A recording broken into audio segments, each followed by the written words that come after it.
My grandfather says this beautifully. He says that in a running river, if you want to stay in the same place, you still have to keep running. So we have to keep innovating. One unpopular opinion about the industry. There is so much potential for the legacy and the heritage that this industry has. Beautiful industry with lots of stories, lots of scandals, controversies, so many celebrities involved with this. There is a lot to learn from how the luxury industry overall is operating, how they're building aspiration, how they're building brands, how they are serving into the emotion of the consumers. Which product would be hot in next 2 to 3 years? Most celebrity engagement rings that I have seen in the last 3 years probably are not round. The world in general adopting different shapes of diamonds as normal is a strong indicator that that will be a strong trend in the next few.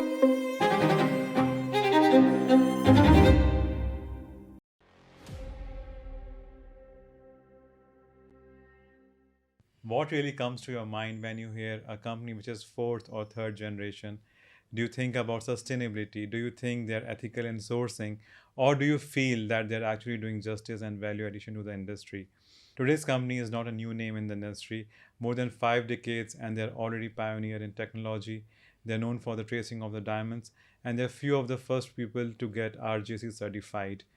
Unlearn and adapt are the two pillars of the jewelry pod, and any company or any institution who does works toward this and is the jewelry pod's personal favorite. Welcome, Devansh. Thank you How so are you? much. Very nice meeting you. So, Devansh, how would you like to be introduced? Something which is on your website already, or you would love to add something from your end? No, I think one of the privileged few who have got this amazing opportunity to work with as a part of the family that has built such an amazing legacy. Venus Jewel has been known, because of what grandfather and uncle and father and everyone have built for the last 5-6 decades now. And I think the main way most people are able to recognize the brand, wanting to do everything in the most right earnest. We want to ensure we are doing maximum justice to the product, crafting the best diamonds possible, and of course the maximum justice to our customers and the people we work with, giving them the best services that we can, and offering the best experience for making a diamond purchase. You're too humble to acknowledge that you're doing value addition in terms of ethic, but you're also one of the first daring companies who started online selling in 1997, which is way too cool for diamond industry. I can't really comment about other industries. Then you are also the one of the companies that are RJC certified. So in a family-run business, which is often tagged as traditional business, who's responsible and who's the mastermind behind these daring thoughts? It was my grandfathers, of course, who founded this business. The youngest grandfather, Sevanti Dada, we call him SP Dada. He was the youngest in their generation, and he had the boldest vision, the most unwavering courage and commitment to do what's right and what's best. And he was the one who thought beyond what one could see around in life, and he was the one who's built this vision and this long term view of what our company is, can and should be.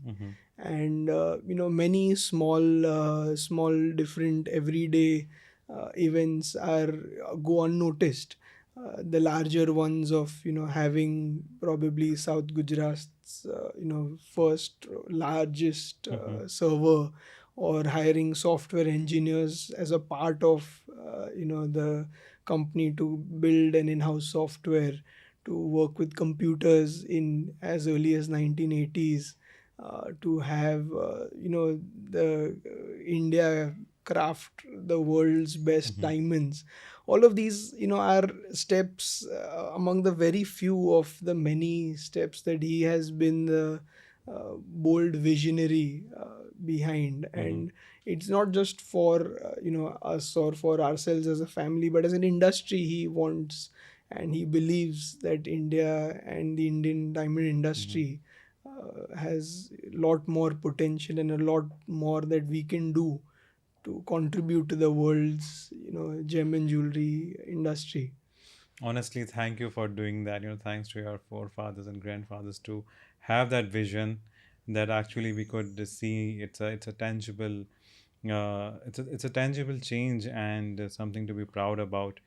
Fast forward, Devansh, 2025. What are your contributions to the company? What role you have taken? For us, the third generation of the family, we were kind of born into the family business rather than joining maybe Mm-hmm. just a few years earlier. I think the instilling the values, Mm-hmm. the perspectives of the family have all been a very large part of what we're able to do today. Mm-hmm. And so I think that process began a lot earlier than just us formally joining the business, maybe for me 7 years ago. Mm-hmm. um, and that all became like a broad background for very easy process of decision making. When the values and the thought Mm-hmm. processes and the perspectives are clear, it takes a lot less effort to make a decision about anything. The process started, of course, formally 7 years ago when we we have a training program Mm-hmm. for all of us who join the business.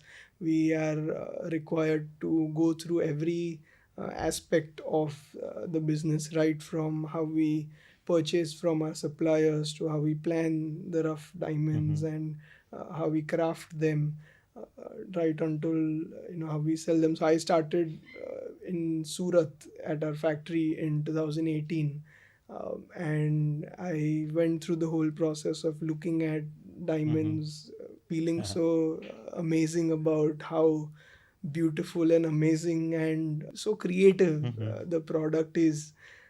And through the process, made I was required to make a few diamonds Mm-hmm. myself.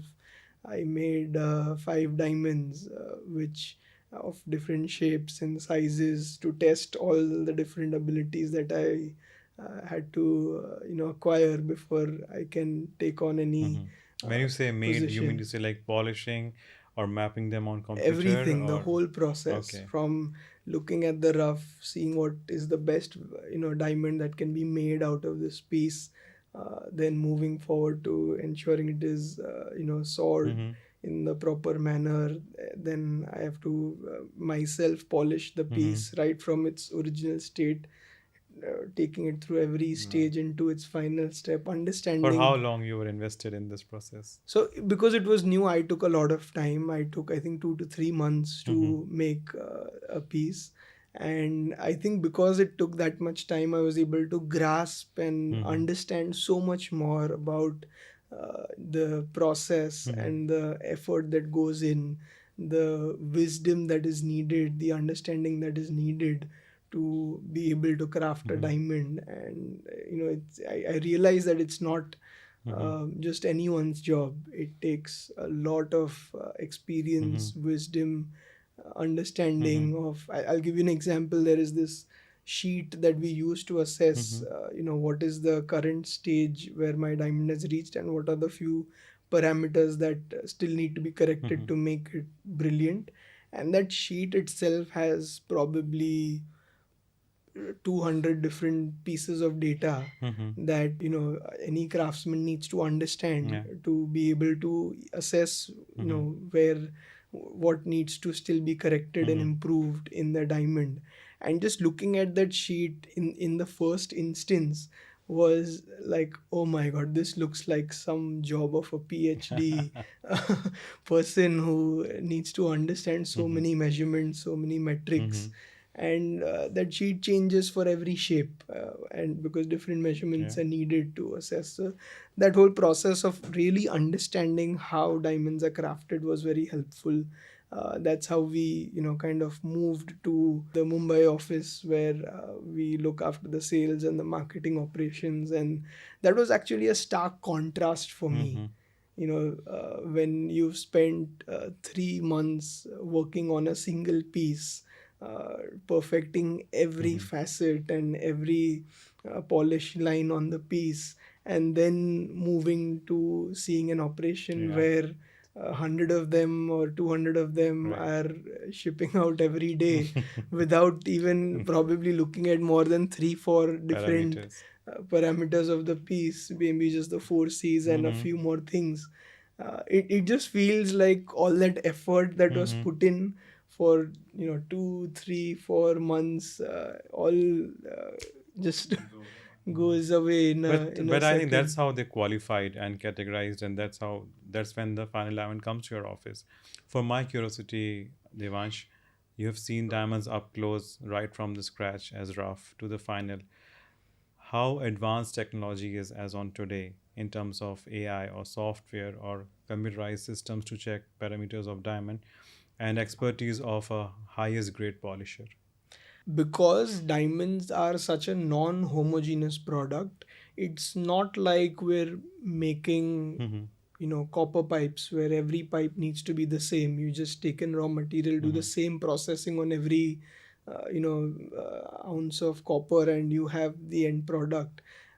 In comparison, diamonds need a lot more attention and a Mm-hmm. lot more care, because there is value in every micron Right. of the diamond as a product. Mm-hmm. Every cent has a certain value, and uh, because the original form of the rough is also so randomly, naturally unique in every piece, it is not possible to completely standardize the process, Mm-hmm. especially in high value and solitaires as a segment. And we still need human interference for that. A lot. Humans are the center of the process, and technology Mm-hmm. and all other elements of systems are kind of supporting them to do their job Mm-hmm. a lot better.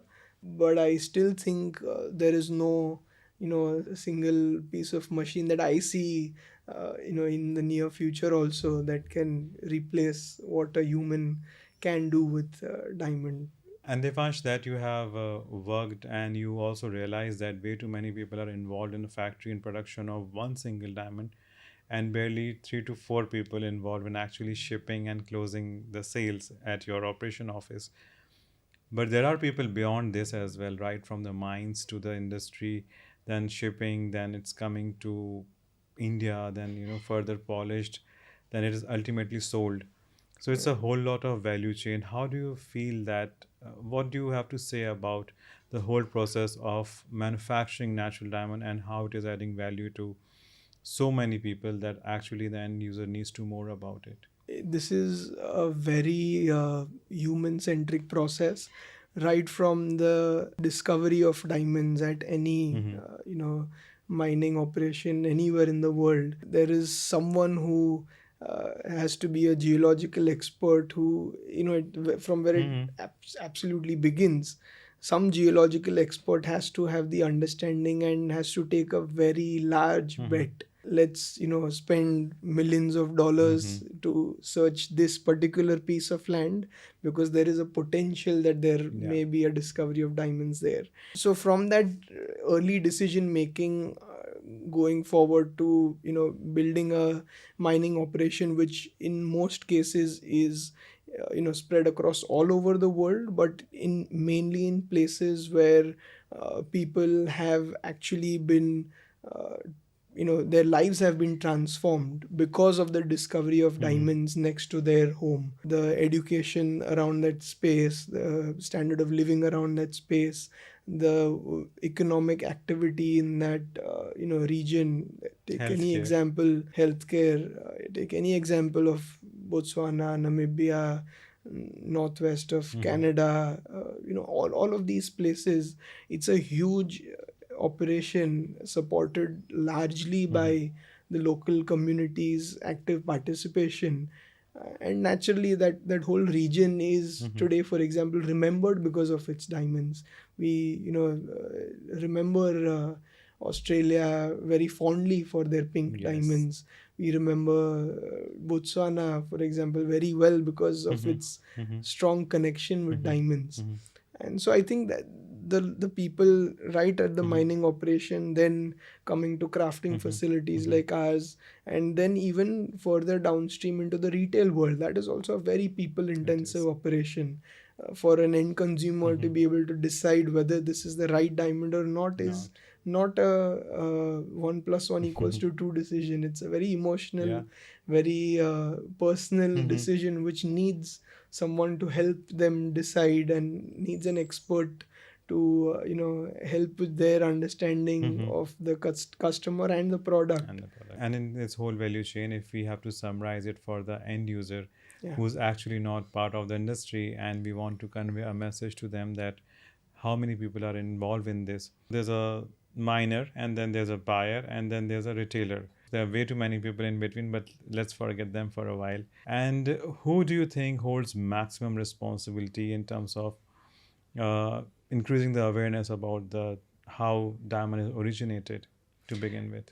definitely, it is a shared responsibility amongst everyone in the supply chain. The retailers naturally have the largest impact, probably because they're closest to the consumer and they probably have the ability to help the customer make a decision. But beyond that, also, they have the ability to impact how proud the customer feels once they have made the purchase. How do you support this? What made you say this, that they hold maximum responsibility in terms of, if we divide this in ratio, why do you feel that they hold maximum responsibility? Is it supported by the data of your online sales, or do you feel that they are the one who are the face of the business? I think they are the ones that the consumer relies on for an important decision in that consumer's life. I don't think the responsibility is only theirs. The responsibility is, of course, everyone's. We, as a as in the midstream, have to support the retailers with as much information, knowledge, and as much understanding of the product that we can deliver to them, which then they can pass Pass on on. to the consumer. There has to be general aspiration for the product that is largely built by the mining companies, and the best ones in the world. So I think it is a shared responsibility, but the reason I feel the retailers have the largest impact is because they are able to have a consumer get a very bad experience, and at the same time they themselves have the power to Right. make the consumer feel so proud, so in love with the product, and make the aspiration so strong that not just the consumer but everyone that the consumer talks to about the product will automatically feel that strength and that pride of owning a natural diamond. I second you on way too many levels on this. Uh, I think they being the face of the brand, so I see miners or insider people as flag bearer of the industry. Then the whoever is holding the goods could be called custodians, but they are actually representing with the end user and game on that level. It actually matters a lot. It they have Yes, they can actually they can actually sell what they want, and correct. uh, this being a business of generation, not only on business side but consumer side also, people continue to visit the retailers that their forefathers have been going to. It is also important to remember that many retailers feel they don't have impact, that someone else should do a marketing campaign that would help, or some large miner should take the responsibility of boosting the industry. And in that thought process they miss out on realizing that they themselves also have a lot of power. Yeah. They, in their individual capacity, also each retailer has a lot of influence over how the consumers are looking at the product, how they are feeling about the product. And even small conversations with the consumer, and so many consumers that visit each retail store are really powerful.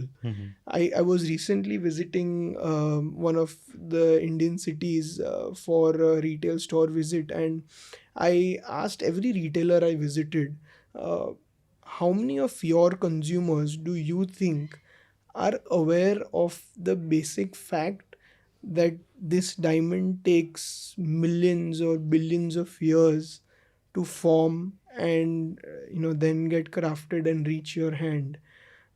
Just this idea or this number of billions of years Mm-hmm. is too huge for anyone to comprehend even in 1 second. But just that thought process, and if it's delivered well, can have so much impact on a consumer. And the answer they gave me was very surprising. Mm-hmm. They said that less than probably 1-2% of their consumers Mm-hmm. would be aware of the fact that it takes so much time to make a diamond. And this is such a core part of why diamonds are valuable, why they are rare, why they are Mm-hmm. aspired for. And if these core aspects are not known to consumers, not known to consumers, and consumers are not made aware of them, we're missing out on the basic Mm-hmm. value drivers for the product. And how do you think we can solve this?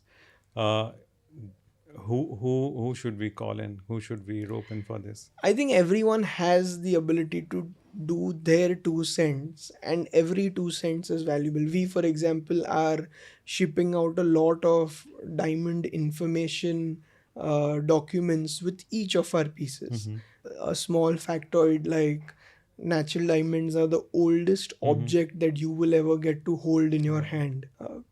What else around you can you Mm-hmm. see which is a billion year old, which you get to hold in your hand? Very little. Maybe even the trees will change, Mm-hmm. maybe the land, water will change, but this is a product that you are Mm-hmm. getting to hold, which is a Matter of pride, billion and year old.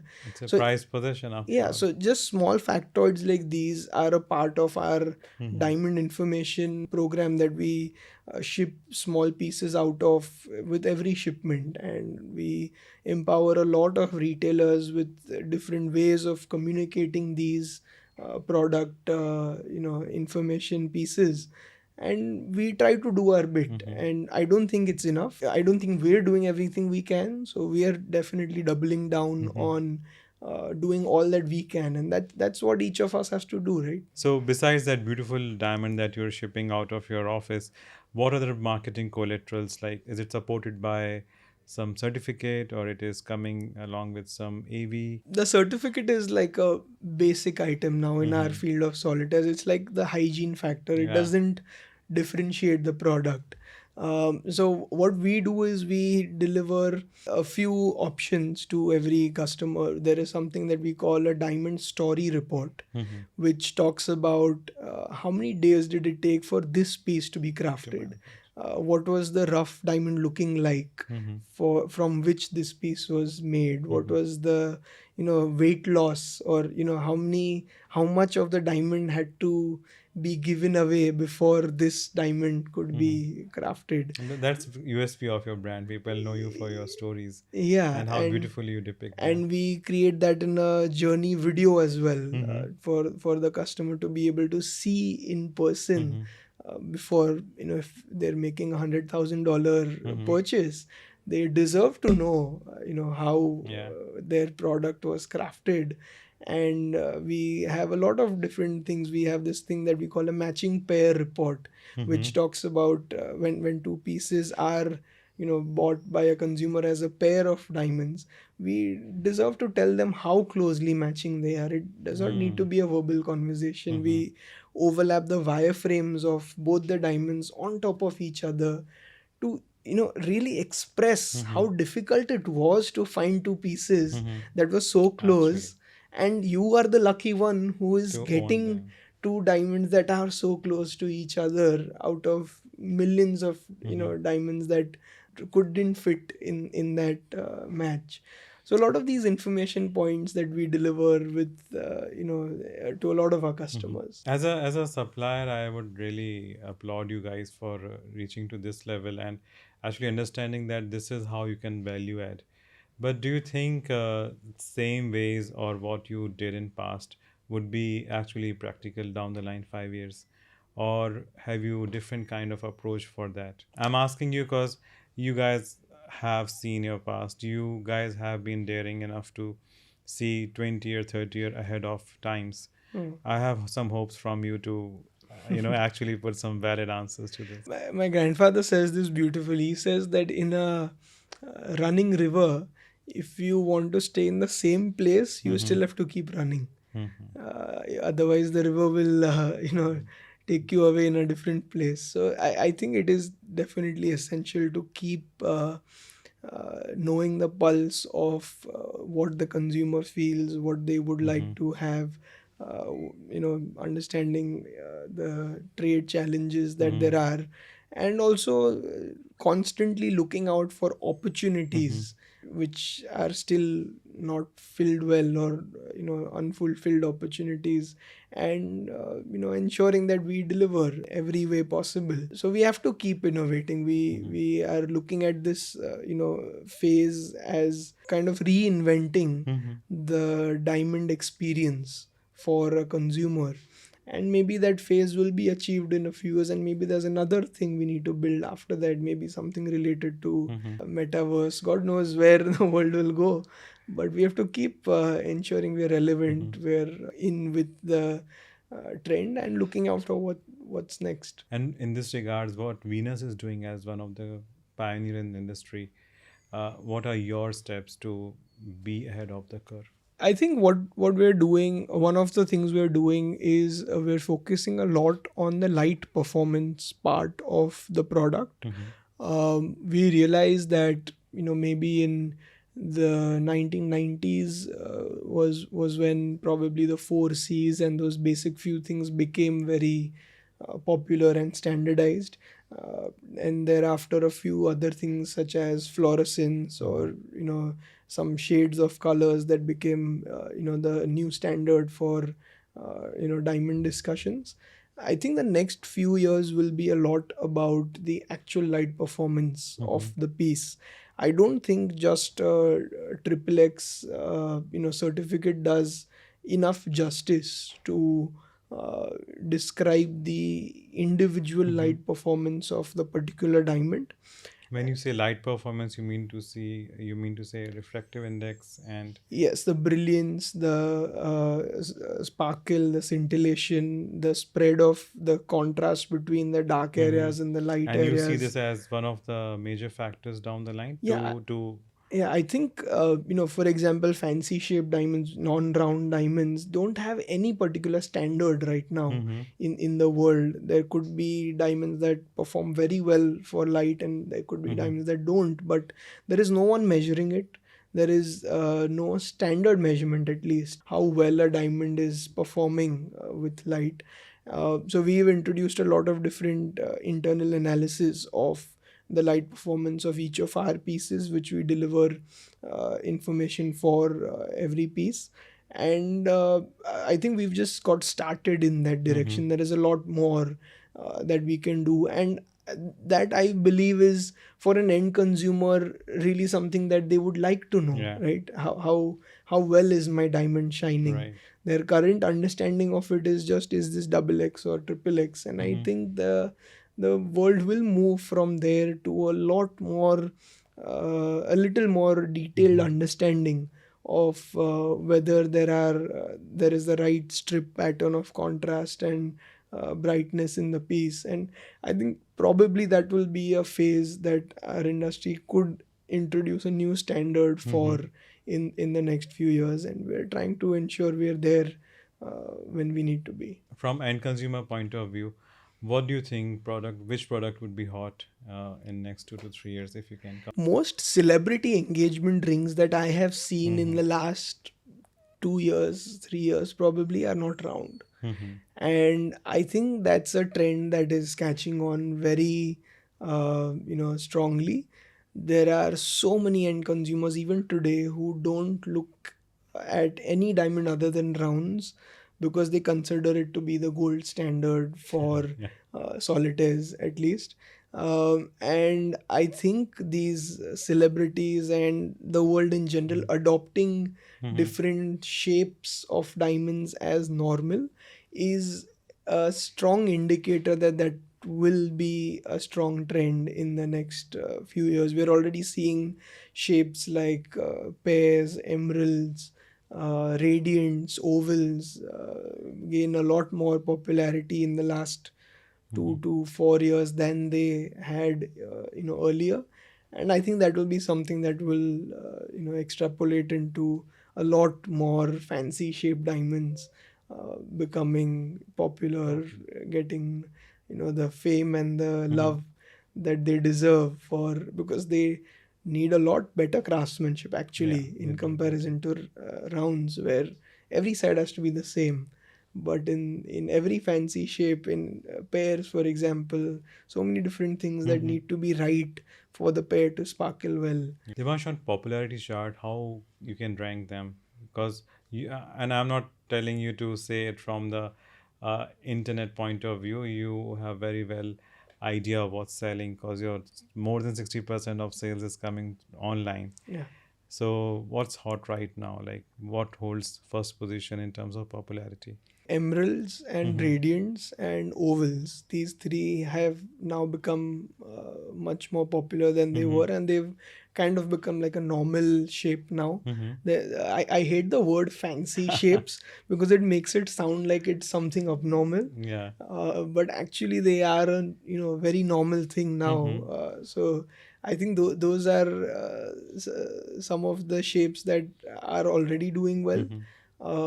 I see a lot of traction in fluorescence diamonds, because I believe there were a lot of myths and misconceptions about what fluorescence or the content of UV response does to a diamond. And as more and more of those myths get cleared, more and more people are uh, enjoying Uh-huh. the chance of owning a diamond that has fluorescence. It's kind of a positive attribute in also in So many ways. it's turning out to be cool to stone to have a fluorescence. Yeah, there are a lot of diamonds with good fluorescence. There is no way in the world to identify it, because there is no, laboratory or Yeah. any standardized way of finding whether this fluorescence is good or bad. But there are a lot of diamonds with actually good fluorescence. If it makes the Interesting. diamond whiter, shinier, a lot more. It gives it that whitish feel. I think that could be something that will catch on. What stands on second, third, and fourth? There is also the need for making it easy for a consumer to understand a diamond. Right now, we have 4Cs, fluorescence, color shade, the cuts, polish, symmetry, different measurements of tables, depths, and so many different things that someone needs to look at before assessing a diamond. And I think that's what brands do very well, right? They Yeah. They simplify simplify it. things. They if I'm buying a Tiffany diamond, for example, I don't need to worry about those 20 different things, one of them not being okay about this diamond. It's a Tiffany diamond. Everything is Yeah. perfect. So I think that is something that will also become like a possible identification simplification standard, where you have a lot of easy understanding of this piece is uh, French cut. Yeah. That's all you need to say, and everything about the piece needs to be perfect. That's what branding, naming, Okay. identification does. And moving beyond diamonds, when we talk about demographics, what kind of demand is popular in India and how it is different from other regions? India is one of the most diverse markets. We have consumers for D flawlesses and the most expensive and the most revered diamonds, as well as we have consumers for large diamonds that not necessarily have the best color or clarities, but they are better in size. In comparison, the other regions usually have a lot more focused demand areas. America, for example, works a lot more in the commercial ranges. Hong Kong, the Far East, they also work a lot more in the higher color and the better quality ranges. The Middle East is probably Dubai and other regions are somewhere in the middle. They have consumers for the best diamonds also, and the average consumer is not very well aware of the quality of diamonds, so they're usually buying a lot more of the commercial ranges. You mean to say that India and GCC subcontinent have more diverse requirement Yes. in terms of size and colors? Yes, India definitely has the most diverse, Mm-hmm. consumers. And it's South better in than other continents, or it's in Yeah, terms of volume? volume of consumers. I think Yeah. India is a super fast growing market. The last 3 years or 5 years, probably the market has Mm-hmm. grown significantly in comparison to any other market in the world. uh, India and also a little bit of the Middle Mm-hmm. East are the strong, growth drivers probably for the industry in the coming future. And one unpopular opinion about the industry. I think the industry can do and be a lot more creative and a lot more, relevant to the consumer than it is today. I think there are a lot of people who look at this industry as if it's in a little bit in the saturation stage, but I have an opinion that there is so much potential for the product and for the legacy and the heritage that Yeah. this industry has. Saturation is the right word, or far reached is the right word? I think different people look at it differently, but I feel that there is definitely too Mm-hmm. much potential that is still unexplored I do agree. in the It's such a industry. beautiful industry with lots of stories, lots of scandals, controversies, so many celebrities involved with this. But still, I think not many stories or not up to the mark stories are coming, are surfacing up and Yeah. reaching to the end user. And that's how you create a hype about industry or a product. And yeah, rightly said. I think it's also probably because apart from the mining end, it's a very fragmented industry. Mm-hmm. There is not a few players that have large influence. Mm-hmm. Rather, there are a lot of Mm-hmm. family businesses that Mm-hmm. individually have small Mm-hmm. influence on the consumer and Mm-hmm. on the industry. So I think that's probably why there is no single narrative like there is in the watches industry Yeah. or in the bags industry or in the cars industry. There are a few players there that kind of build the notions. Do you mean to say that there should be a sense of scarcity should be created, or do you think it will work well with our industry? How? I don't think it needs to be created. I think it's already there. Mm-hmm. There are not so many diamonds in the Can you world. break it down if we actually have to create a new ad? I really love what new De Beers ad is saying. Second diamond, Second love piercing, from yeah, dead. yeah, So it's well thought. I would be more than happy to see five more such ads. Surfacing up, correct. and because see, it's conveying a right message. It's not uh, talking about challenge or what industry can't do. It's all about possibilities. It's about new ways of thinking. It's very unconventional approach where dad is taking daughter for second piercing. Yeah. You know, whatever you are very sales averse, and you know what your clients are buying. What kind of ads you would love to see? I think there should be a conversation about the uniqueness of the Mm-hmm. product. I think there could be an advertisement that generally works for many diamonds, in the sense that how we can connect the Mm-hmm. uniqueness of a diamond Mm-hmm. to the unique story of each consumer. Some nice way of saying your life has 37 important people around you, Yeah. so let's find the diamond that has 37 important aspects to Interesting. it. Interesting. And so I think finding my diamond, because every person is unique and every Mm-hmm. diamond is unique, Unique. could be an amazing way of building the That's interesting. connection with diamonds. With avalanche of celebs walking red carpet with diamond jewelry, and we see prominent mentions of the companies and the campaign that are supporting those.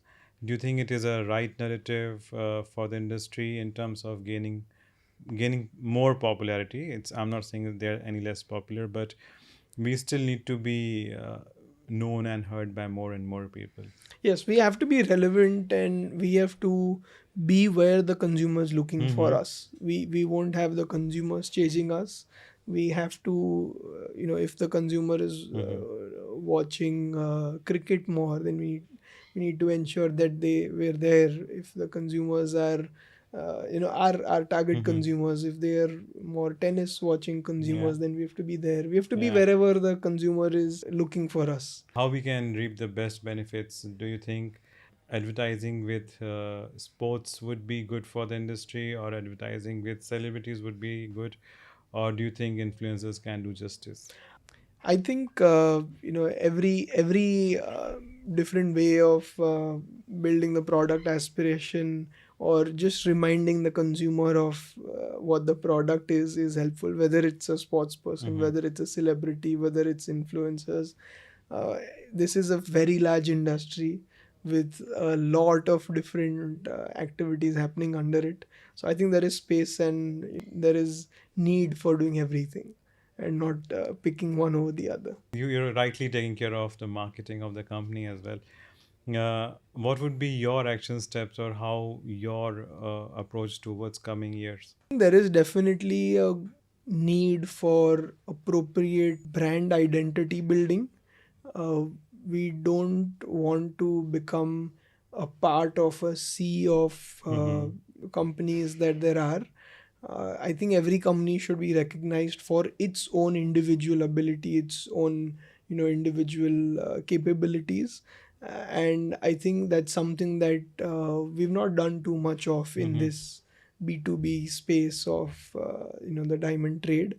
And I think that is probably a next step for us as well. Mm-hmm. We need to ensure that consumers recognize us for the products and the services that we offer, and they remember Mm-hmm. us whenever they have a need for any of those products or services. And also being able to deliver the brand confidence and the brand trust, which has been built so well by Venus Jewel Mm-hmm. over the last 50 60 years. Retaining and amplifying that is definitely a very kind of a low hanging fruit that we definitely need to catch on to very quickly. And to make this thing ongoing for generations to come, what would be your action steps? I think the immersion into understanding the product, Mm-hmm. understanding the value it has for the person we are making it Mm-hmm. for, and just understanding the difference that can be Mm-hmm. created by doing things so well. I think just sharing those perspectives and values Mm-hmm. with as many people as possible, and within the families that we have as family businesses in the industry. I think just sharing that passion and values is something that is probably enough for Mm-hmm. a newcomer to feel passionate enough contribute and make a difference. I completely agree with you in terms of when actually owners and representing owners representing their company and being the face of the brand is actually doing more good. And this has been happening lately, I would say, thanks to podcast platforms like podcast. Absolutely. And there is a lot of things that many companies can share with each other, with the world, that can build the Mm-hmm. confidence for the industry, that can build the kind of direction for the industry. So getting more conversations out, getting more thought processes, ideas, stories from the Mm-hmm. industry out to the world, even if it's from the trade and the B2B Mm-hmm. space, can actually build a good amount of energy for the Totally, industry. And totally. thanks to platforms like yours that are bringing such stories out to the world. I found it way too early that there are not Yeah, enough there platforms that are isn't. talking about industry, and I even got feedbacks like, why you not having non-industry people? I was like, there are people who doing this already. I don't want to be one of them. Correct. And it took me a while, but honestly, it's I'm so thankful that I actually uh, pulled up my sleeves and decided that I have to do this and be the voice of the industry. Devansh, you had fair idea of what's going around outside the industry as well. Can you give 2 to 3 points that our industry should take from those industries. And I think it's always good to, it's good to challenge yourself by going out of the way, by trying out new ways. You might fail at the end of the day, but you will actually know that if it's working for you or not. Yes, I definitely think there is a lot to learn from how the luxury industry overall is operating, how they're building aspiration, how they're building brands, how they are kind of serving into the emotion of Mm-hmm. the consumer. They're serving into the aspirations of the consumer. That's something that our industry Mm-hmm. hasn't done as well as some other luxury Yeah. industries. You look at the experience of buying a luxury bag, for Right. example. You want to take an appointment, you want to walk into the Mm-hmm. store where there is a really good expert that who can explain the product to you. This feeling that whole experience builds, that you're buying something that is luxurious, that Mm-hmm. is having a certain value. And then you compare that experience with the average experience of buying a piece of jewelry or a piece of solitaire. You have stores which are filled with shelves of products. You have so many design options, you have so many product options, which could be good. But we also have to remember the fact that for the consumer, if they are buying a 5 carat solitaire, or even for Mm-hmm. many consumers, buying a 2 carat solitaire could be one of the few occasions in their life that they are going to make that purchase, and it's a very important purchase Mm-hmm. for them. That is not resonating in the experience that they get Mm-hmm. when they go out to choose the diamond for themselves. So I think those are the aspects that a lot of the luxury industry should we should learn from, and we should get inspired from. I remember the example of I think it's a Rolls Royce Mm-hmm. car, and there is a conversation I saw on YouTube where the person at the showroom was explaining the Mm-hmm. car, and he said that there are 200 pin stripes on the bonnet of the car. Mm-hmm. Each are painted by a single Mm-hmm. artisan by hand, Yeah. and that delivers so much nice imagination of how much Yeah. effort went into making that whole car. That the example was just about one part of the Mm-hmm. car, but that automatically delivers the imagination of how Mm-hmm. much effort the company would have taken into making every other part of the Yeah. car. And these are examples and experiences that are not Mm-hmm. currently very well available in the whole gem and jewelry Yes. trade, probably. uh, but in contrast, there is a lot more effort and a lot more that actually goes into our product. We've just not explored the Potential. everything about the product Yeah. and all that it goes through as possible things to tell the consumer. So I think these are good examples, and there is good inspiration Mm-hmm. in every other luxury segment: cars, bags, shoes. I think it's also important to remember that the luxury segment actually is rapidly expanding segment Mm-hmm. in terms of how these brands are able to Right. capture the consumer's imagination, aspiration. And that's really excite me all the time. Uh, all of a sudden, you will hear that LVHM is not doing well in first quarter, and second quarter you will see a different campaign that's actually boosting the whole scenario for the industry. Yes. And they are very quick and apt in their approach. Yes, and I think in general, if you look at a large time span, maybe Mm-hmm. 5 years, the luxury segment has grown Yeah. phenomenally. And so that gives a clear indication that the consumer has appetite Mm-hmm. for purchasing something that has, a certain extra value or is a certain more high profile product. It is up to us how well we Mm-hmm. can, fit into that bracket and Take that market share. yes, so I think it's there is enough Mm-hmm. inspiration out there. We have to take it and Yeah, build there. it's very fair to say that. It's very fair to say that. So, do you think that's also a concluding message, or you have something special to tell to all the audience of the a jewelry pod? No, I think, of course, you've had a lot of distinguished guests, Well, each join the narrative is jewelry unique. pod. I love speaking with you. Yes, and I am privileged and honored that you gave this opportunity to speak to you and share our thoughts and ideas with the world. So thank you for giving this opportunity. In the end, my final thoughts would be ensuring that we understand our product Mhm. very well, we understand our consumer very well, and we tap into the amazing potential that our product holds for our consumer.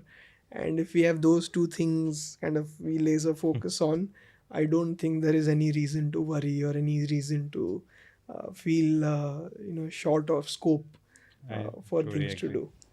Very rightly said. Thank you, Devansh, for your time. It was Thank you great so having a much. conversation with you. Some new points came up and some new that are actually thought provoking, and I do believe they'll value it to our listeners. Thank you Thank so you much. again. Thank you for having me. It was a fresh narrative for me. I do hope that you believe the same.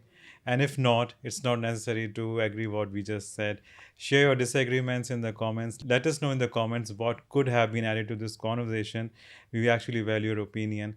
This whole podcast is distributed across 7 platforms. Do not forget to interact on all of the platforms. Let us know what you would love to listen next time, and we'll make sure to present it to you. Till we meet again, thank you. Stay tuned to the Jewelry Pod. Do not forget to subscribe.